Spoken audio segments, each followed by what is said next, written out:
I get a call from this Japanese diplomat, and he invites me to lunch. I said, great. We meet at a place on Capitol Hill.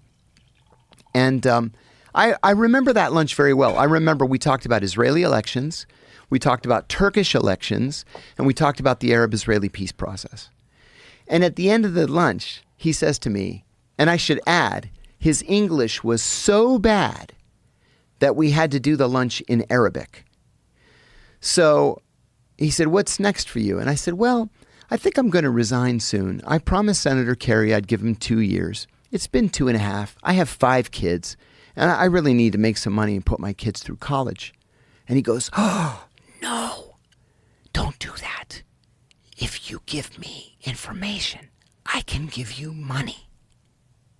And I said, what the fuck is wrong with you? You have any idea how many times I've made that pitch? Shame on you, cold pitching me like that. And I got up indignantly and I walked out. And I walked, I mean directly without stopping, to the office of the Senate security officer. And I knocked on the door. I went in, I said, hey, I was just pitched by a foreign intelligence officer. And he goes, was it that damn Russian again? And I said, no, it was Japanese. He goes, Japanese? I said, I know, right?